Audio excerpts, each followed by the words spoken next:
downtown neighbors from the Jackson Symphony Orchestra, Executive Director Steve Trozen. Hi, Steve. Hey, Bart. How are you? I'm good. Great Good to see you. you. Welcome back. Thank you. So the next Music on Tap event is coming up. Coming up this Saturday, it's actually our kickoff, our season opener, Music on Tap, and we've got returning artist Brian Dunne. And I thought it had been more recent, but I started looking into it. It was 2018 was the last time he was here. Huh. So, you know, pandemic warped my sense of time a little bit, I think, as it probably did for everyone. It's funny you say that because I was thinking he was just here. Yeah. But yeah. I remember seeing him. He's great. Yeah, he's fantastic. Yeah. You know, Brian first reached out to us. We had a great artist from Nashville named Will Hogue, and Brian reached out to see if he could open for Will. Will's people were great with it, and he came, and after, you know, the first two songs, I was like, wow, we have to have this guy back. Mm-hmm. So he's been back, headlined for us, and he's just phenomenal. Great songs, great songwriter, great guitar player. He plays piano, and we're really looking forward to having him back in Jackson. Is it just him? Just him. Yep. We're going to have a local opener. I believe they're a duo called Honey and Buffalo. Oh, they're great. Yep. So they're gonna open the show for us. So we're excited for that. And then Brian will just be playing solo, and he'll be switching back and forth between electric guitar, acoustic guitar, piano. So definitely switching it up. And he played in that just solo the last time he was here, and you know, I know people were just blown away by that. So we encourage everybody who saw him before to come back out, and if you haven't seen him, I promise that you'll be impressed. He's really good. Yeah, I'm actually planning on going, and I Awesome. do remember from before. How would you describe his music? Who's he like? We called him like indie folk, but I mean, you know, people would say that his songwriting chops, kind of fall in a vein. I know he's very influenced by Bruce Springsteen, very influenced by Tom Waits. He's got an Elvis tattoo on his arm, so I think probably there's a little of the King in there. But his voice is, it's hard to really describe it with somebody. There's videos up of him on YouTube that I would encourage people to listen to. He's just got a phenomenal voice, and I think people will be really blown away by just the musicianship. He's a great artist. You can save $5 if you buy your tickets in advance. Plus, you always have the threat of a sellout because you've sold out some of these. Yeah, we have sold out. Yep, and we're still season tickets are still available for Music on Tap, and that was 5 concerts for the price of, or 6 concerts for the price of 5, all the way around. But actually, we had a little bit of change to our Music on Tap schedule, and so now you get 7 concerts for the price of 5.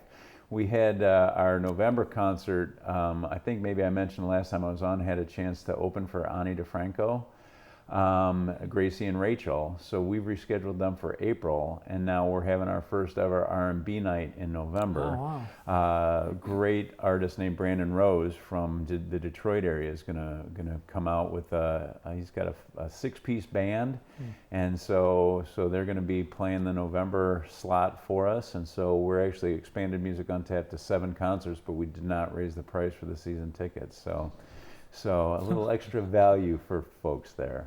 So, good deal. Yeah.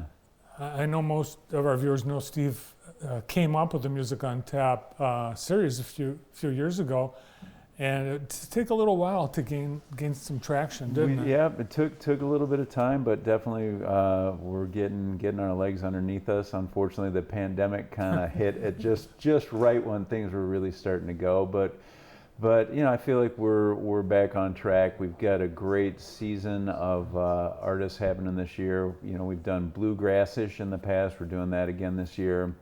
Our Irish festival is always popular. We've got jazz night happening again. So a lot of really great things on tap in the Music on Tap series. And this is actually our 9th season, which I can't believe. I can't either. Yeah. All right, besides Music on Tap, JSO has a lot of other things going on, including a Halloween concert and I can't remember you guys ever doing a Halloween We concert. have not. I actually, it is something we've been kicking around for quite a while, and it's finally come to fruition. So we're hooking back up with our friends Steven and Brian Tucker and Tony Risky and all the crew down at the Michigan Theater. And this is actually a really special concert for us because we're able to offer it as a free concert for kids and a $5 ticket for adults. So wanted to make sure that it was accessible for everybody. We didn't want cost to be a barrier for people being able to come out and enjoy the concert. It's going to be fairly short. I think right about an hour is where Maestro Alban's got it tagged, so people will be able to still get home if there's any trick or treating or trunk or treating events that they want to hit on Sunday, and we'll have a lot of special stuff in place for all the attendees. We encourage people to come in costume. We're hopefully going to have the orchestra in costume, so it should be a really fun day. Yeah, kids today, they don't realize how good. When we were kids, it's Halloween tonight. Here's your thing. Go, come back. Here's your pillowcase. Exactly. Yeah. I can't believe the next subscription series concert is just a couple of weeks away too. Yeah. Fire and Ice. We've got two fantastic female soloists playing horn, or French horn as I call it, but I've been corrected and told that it's just horn. Okay. So playing horn and trumpet. They're really amazing and going to be out at the Potter Center. So very excited about that. And this will actually be the first concert that Maestro Matt Aubin is back on the podium because obviously Stephen Osmond was here October 1st for the Maestro Returns. So yeah, things are definitely in full swing. We've got a lot of great events happening. Music schools in full swing, and Nutcracker is going to be happening again. This is the 25th anniversary Nutcracker for Ballet Chelsea, and we're actually have expanded to do 4 performances this year. We've added a Friday evening performance, so we've got Friday evening, Saturday afternoon, Saturday evening, Sunday afternoon, and tickets for that are going to go on sale on November 2nd. So we're gearing up for that. It's going to be a very busy time of year. The happiest time of year is also the busiest time of year, right? Well, you can't not do the Nutcracker. I mean, you've created this. It has really become a tradition where Yeah. people come out. They make it a family affair, and it is a very family-friendly event. And working with the folks at Ballet Chelsea is always a treat, and so we're really looking forward to doing this one again. Yeah, it's great for the kids. Grandparents are looking for something to do with the little ones. This is it. I remember my mom and grandmother taking me to the Nutcracker when I was probably 6 years old. So it's definitely a tradition that kids remember, and something that we try to make very family friendly as well. And is that where it happened, where you said, I want to be on stage someday? I think especially that first scene where they come across, dancing in the tutus. I remember looking at my mom and thinking, I don't think this is what you told me it was going to be. So, but it's a great memory though, and great family tradition to bring the kids to, and the grandparents to, and the whole family. Well, it sounds like you've got a lot going on the rest of this year. Something for everybody, really. Absolutely. We've got lots of different options, and we just encourage people to come check it out. I think that they will be impressed by the level of talent that's happening right here in Jackson. Absolutely. All right, so since season tickets are available for Music on Tap, besides Brian Dunne and the R&B and the Irish Festival, what else do you have lined up? So we've got Bluegrassish with Joseph Huber Trio. He's coming out of Milwaukee. The Jazz Night is the Ben Rosenbloom Trio. Ben's out of New York City, and he actually played a jazz night for us a few years ago.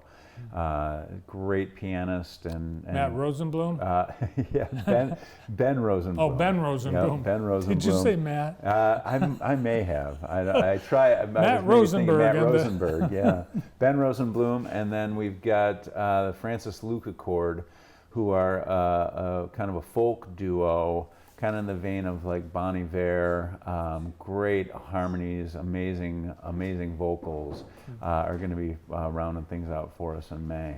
So, and we're already well into the throes of planning 23-24, which is our 10th anniversary season. So, yeah, lots going on. Definitely no rest for the Wicked. Well, it's been a great series. I've been to many of them, and JTV loves being part of the series Well, too. we certainly appreciate your support, and I love seeing you and Karen and your guests at the concerts, and we'll have Diet Coke for you too. I missed the Stephen Osmond concert. I was out of town. How did it go? It was great. It was awesome. Dr. Bruce Brown, who's our composer in residence, actually we commissioned a piece that he put together that was kind of in tribute to the situation in Ukraine, and it was a very moving piece. It was great to have Stephen back in town and get a chance to catch up with him. I know the musicians were excited to have him back, and got a chance to spend a little bit of time with he and his family, and so it was really nice to catch up and just remember all the things. I mean, the reason we have a building, the reason we have an endowment, the reason we're able to do so many of the things we're able to do is because of the leadership Stephen brought to the JSO for so many years. So trying to pick up that baton and run with it and continue to expand the good things that we do. So Yeah, you're absolutely right, Steve. Stephen Osmond did a lot for the symphony and the community. absolutely.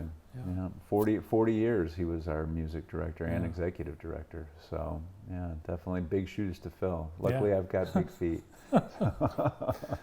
Well, great to see you. Thanks for all the updates on everything happening with the JSO, the Music on Tap, the kids' concerts. Yeah, thanks for all your support, Bart. We really appreciate it. It's great to be here. Thanks, Steve. Thanks. Steve Chosen, Executive Director of the Jackson Symphony Orchestra.